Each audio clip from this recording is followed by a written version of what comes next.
What's up, peeps? It's your boy, Sam the Man here. I am a nobody with no followers, and it took me a bit to set this up and that up and get the right angles. And like I said, I'm a nobody who vapes on camera, and if you don't like it, I don't give a shit. And we are going to see.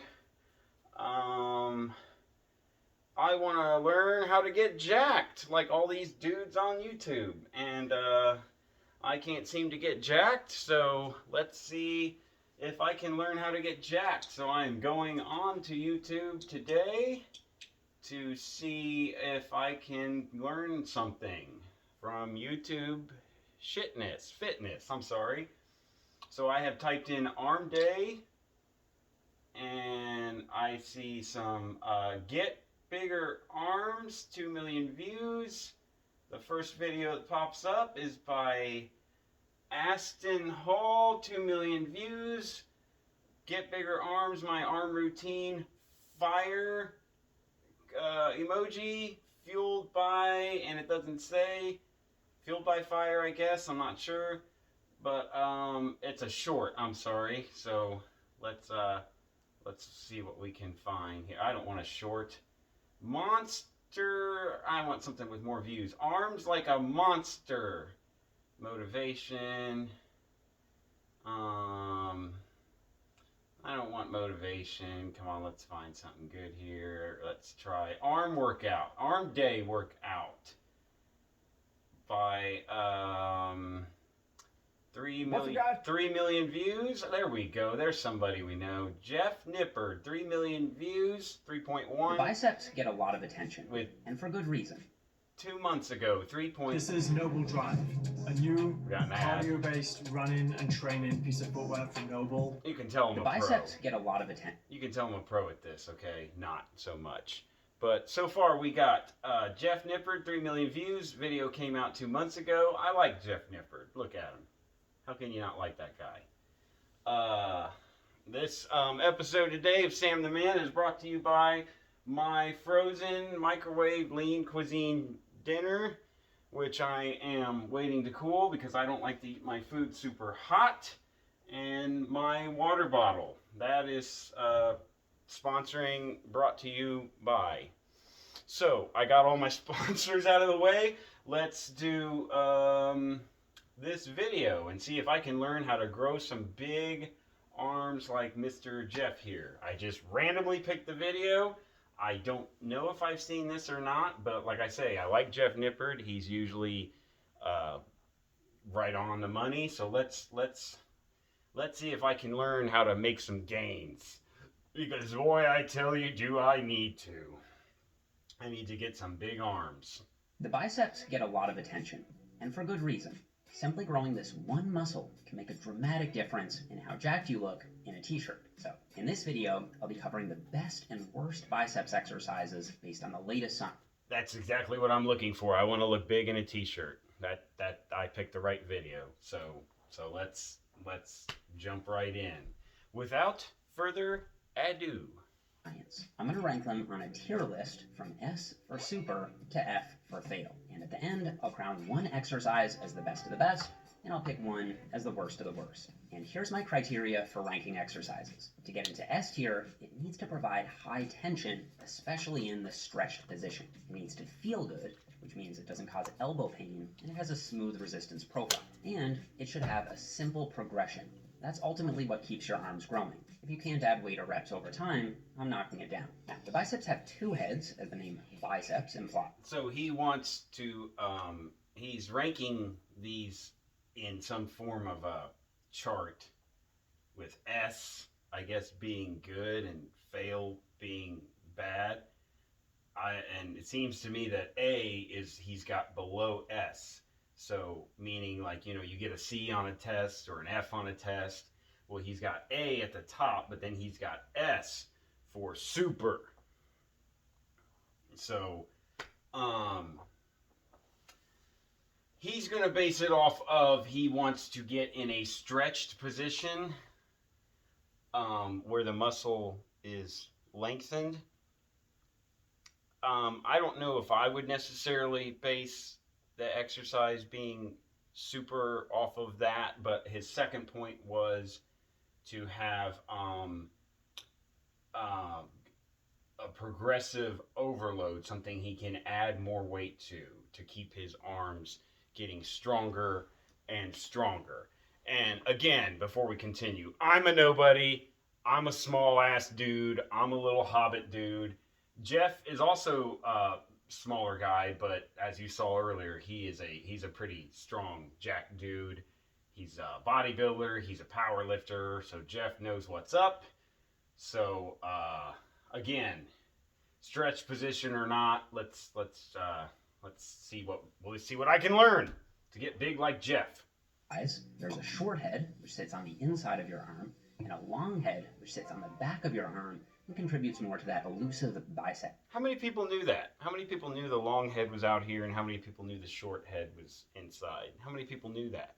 Let me know in the comments, and if you don't, I don't give a shit. Biceps peak. There's also another big muscle that sits underneath the biceps called the brachialis, and it's actually just as big as both heads of the biceps combined, and it can also help push the biceps up more, creating bigger peaks. So it's an important muscle, and as we go, we'll consider which variations will target which head. And along the way, we'll see that there's some decent evidence that you most likely can target your biceps peak, and there's one exercise in particular that I think you should definitely include if you're trying to bring up your peaks. Now, the biceps perform two main biomechanical functions: elbow flexion, which is when you bend your elbow like in a curl, and supination, which is when you turn your palm facing up. You can try this out for yourself. If you start with your palm facing down and then slowly turn it up, you'll notice that your biceps automatically contract. And I cue for this supination by thinking about driving through my pinkies as I curl. Both heads of the biceps also cross the shoulder joint, which means the biceps will be more stretched when the arm is held back behind the torso. Okay, let's start with the most popular biceps exercise of all time, the bar. So he got very detailed there for a second. It was almost like a school classroom setting for weightlifting. So I like it. I like it a lot. Barbell curl. Right away, you can see that tension on the biceps isn't exactly optimal. The hardest part of the range is when the elbow is at 90 degrees, and above that, tension goes down, and below that, tension also goes down until it reaches zero tension at the very bottom. And the very bottom is also when the biceps are most stretched. So this most likely isn't ideal, but you'll still grow your biceps as long as you're pushing hard. And the barbell curl is very good for overload. You can easily add a little weight each week. The biggest issue is that the straight barbell puts some strain on my wrists. Plus, in public gyms, hugging up a squat rack just to do curls is bad etiquette. That's because you can do curls so many different ways, but you really need a squat rack to do barbell squats. All things considered, I think that... Mr. Jeff, with all due respect, do not worry about hogging up the squat rack to do curls. If you get there first come, first serve, I say go for it. It doesn't matter if you're curling, squatting, stretching. If you're there and you're hogging it, it's no different if you were doing squats or curls or stretching or whatever. As long as you weren't, sitting there texting away or whatever, texting or just talking. I mean, doesn't matter. Who gives a shit? Do you, bro? The barbell curl belongs in C tier plus. But... What? Okay, he just gave the barbell curl a C. I'm not really sure why. I'll bump it up to B tier just because it's so accessible. Okay, he just bumped it up to B. I would have thought he would have done A, but like he said, it hurts his wrist. Easy bar curl is the same thing, except the handles curve in a way that eases up some torque on my wrists. I use the outer part of the easy bar because a shoulder width grip feels more comfortable. This grip angle puts you in between a fully supinated grip, like you'd use on barbell curls, and a neutral grip, like you'd use on hammer curls. However, if you use this in-between angled grip, you will take your biceps out of supination to some degree. This means it might shift some tension toward the brachialis and brachioradialis instead of the biceps per se. So to make sure my biceps are still firing, I simply think about driving through my pinkies as I curl. Problem solved. I actually really like the easy bar curl, especially as a heavy free weight bicep movement in the 6 to 8 rep range. From an optimization standpoint, it probably belongs in B tier, but I'm going to go ahead and bump it up to A tier because it's still an exercise I do quite often for the convenience, simplicity, and overload. The standing dumbbell curl has zero tension in the full stretch, just like the barbell and easy bar curl. Honestly, Has zero tension in the full stretch. Well, I might have made a bigger stink about this if I made this video a few months ago, where our new study came out on full range of motion versus lengthened partials in experienced trainees. Check out this video for more on that. So, the dumbbell curl loses 1 point for the suboptimal tension curve, but it's still a very convenient exercise that'll still grow your arms. It's also nice that you get to work each side individually, which can help fix bicep size asymmetries. Doing alternating dumbbell curls might be slightly less optimal, just because your biceps get this long rest in between each rep. The study from Bodo and colleagues makes me think that doing those long pauses without any tension in between reps probably is a bit worse for muscle growth. As long as you're doing both arms at the same time, I think the dumbbell curl belongs in low A tier. Doing your dumbbell curls as preacher curls immediately makes... I would put all of the ones he just did at the top, the S. But that's just me. Again, I have no gains, like Mr. Jeff here. the exercise better. That's because by angling your upper arm, you actually pull more tension into your biceps in the stretched position. And even though your arm is out in front of you, you still get a pretty good stretch here as long as you go all the way down. And more importantly, you have high tension in that stretched position. And having high tension in a stretched position seems to be more important than the total stretch that a muscle experiences. But is it though? He said seems to be. Is it though? Is it more important? Me personally, I don't think it really matters. I think going hardcore, heavy weights, your frequency, your consistency, it seems to be, using the same words he did, more important than the stretch. But again, Jeff prefers a deep stretch, so... This was shown in a recent study. What do I know? Incline curls to... He is all about studies. My goodness, this guy loves throwing these up, these little things here. Preacher curls. The preacher curl causes significantly more distal biceps growth, so growth closer to the elbow joint. That's most likely because with the preacher curl, you get very high tension in a pretty good stretch, while with the incline curl, you get basically no tension in a very big stretch. Preacher curls also lock your elbows in place, making it near impossible to cheat. There's basically nothing I can knock it for, so the preacher curl definitely belongs in S tier.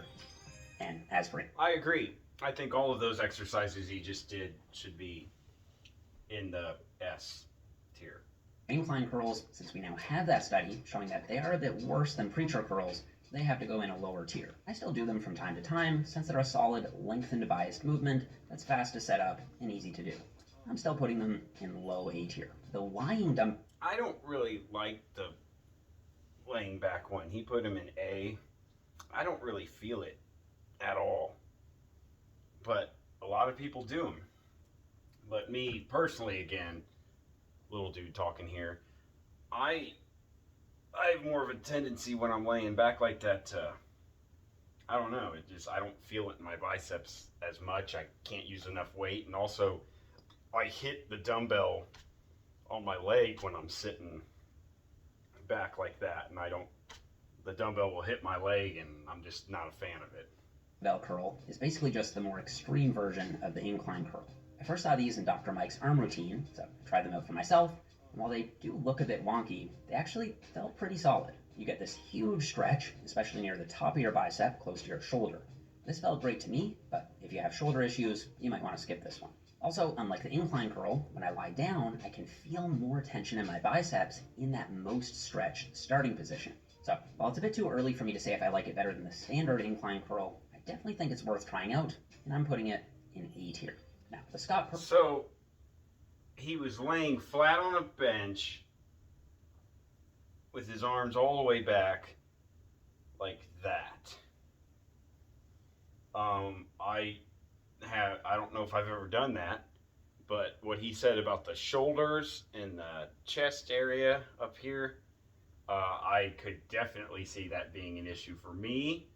So for me, those the incline curls and those, I would just they'd be on the F for fart or fail. They'd be completely out for me. Curl is basically just a preacher curl with a vertical arm, and while the man who it's named after had some of the most impressive biceps of all time, I don't think it's the best biceps exercise. That's because by placing your arm vertically, you remove all the tension in the stretched position. It's basically just a worse version of the 45-degree preacher curl, so I just don't see why you do it, and for that reason, it's going in C tier. On the other hand, yeah, that one would be a D or F for me. Flat bench curl is basically a preacher curl with the bench angle. I have never really seen that. Laying like, I guess if you're practicing for arm wrestling or something, that's I've never really even seen that done. Completely horizontal. Doing curls this way will cause the highest bicep tension in the most stretched position, and then tension drops off throughout the positive. I was doing these for a while as a high rep finisher, but I found myself gravitating back toward the standard 45-degree preacher curl lately. I find you just hit a wall with your progression on these because you're limited to light weights and high reps. As a high rep burnout with a really big stretch emphasis, I think they're good, but they got old for me quickly. I'm putting them in low B tier. The machine preacher curl, I would say that would be an F. That I don't even have to try it. That looked absolutely pointless and stupid to me right there, but he gave it a pretty high ranking. Has the added benefit of being nice and locked in. I actually only do these in the bottom half of the range to emphasize the stretch a bit more, and I do these every single week. They're easily going in S tier. But I like that. I used to go to a gym where they had one of those, and I liked that a lot, the machine preacher curl. Now he said but, so there is something going on here. They're still not my number one bicep builder. Before we get to that, let's knock out the waiter curl. This is probably the most gimmicky biceps exercise I actually see people do. It cranks your wrists, the plate feels awkward, and you're limited with overload. I just use dumbbells instead, and if you really want to hyperextend your wrists a bit to help take your forearms out, you can still do that with dumbbells, but with more degrees of freedom. I'm putting waiter curls in F tier. The drag curl does have potential, because by moving your arm back as you curl, you do put the bicep under a greater degree of stretch. However, as you curl, you're shortening the bicep at the elbow joint while simultaneously lengthening it at the shoulder joint. This means that the total biceps muscle length doesn't actually change much throughout the range of motion.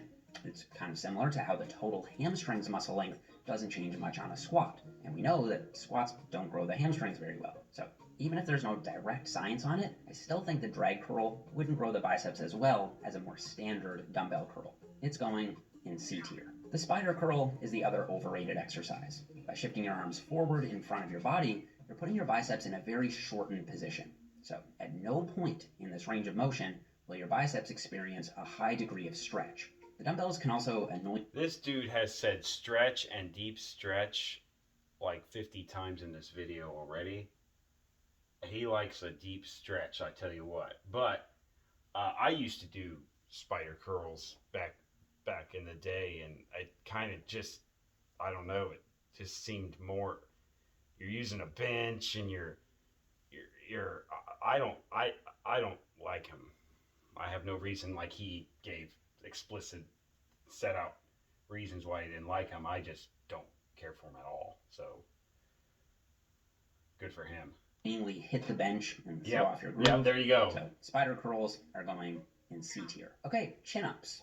If you look at these from a side angle, you can see that there's actually a pretty solid range of motion at the elbow joint. And out of all the back exercises, I do think these will grow your biceps the most. However, because so much of your back musculature is also involved, it's unlikely that your biceps will be the limiting factor. And so, while they clearly will grow your biceps, especially as a beginner, I don't think they're as good as most isolation exercises. That said, because they're so accessible, all you need is your own body weight, I'm still putting them in B tier. Okay, let's have some fun. 21s are a sort of bro exercise where you do 7 reps in the bottom half, then 7 reps in the top half, and then you finish with 7 full range of motion reps. This is a fun way to challenge your arms, but I just don't think it's in the right order. Traditional 21s has you hit the lengthened part first, which is probably the most anabolic, then you hit the shortened part, which is the least anabolic, and then the full range of motion last. So the order is long, short, full. I think it's a lot smarter to do these short, then full, then long. So I do 7 seated curls first, which trains the shortened top half. Obviously you could just do these standing, but I find doing them seated standardizes the range on each rep and keeps it more interesting. Then I stand up and do 7 full on Dude's got some big arms. You gotta hand it to him. Curls, and then I do 7 bottom half curls at the end. This way, the curls get a little easier as your biceps fatigue, and this way, you get to end the set with a bunch of lengthened partials. I don't always stop. I don't have a lot of time to finish this. Let's go to the very end and see what he puts at the top after an ad. Sometimes you just need a moment. Self-care. And since your biceps are stronger on the negative, I think that's a smart pairing. Inverse Salton curls are going in high A tier. And if I had to pick just one exercise as the best of the best, it'd have to be the face-away Bayesian cable curl. I think the 45-degree preacher curl would be a very close second, and I think they should both be in your biceps routine. And the worst of the worst would have to be the waiter curl. Also, I want to give you guys a quick update on my new book. Okay. He put the ones with the cables like this in the top. I'm not a fan of that again. He likes getting stretched out. I personally, just the way I'm built and everything, not a huge fan of that chest and shoulder stretch on the bicep. But again, what do I know? I like Jeff. I like this video. I hate my channel and not a huge fan of myself, so I'm going to defer to Mr. Jeff here. And maybe I'll go watch the rest of this when I have time. And I got shit to do, so I gotta go. But I like this. I like this a lot. Thank you, Jeff, for this in-depth, deep stretched explanation. So that's it. That's the video. That's the channel. Stay tuned for the next video. I'm Sam the Man, and I suck. And please rip me up in the comments and tell me how bad I suck and how ugly I am. Thank you.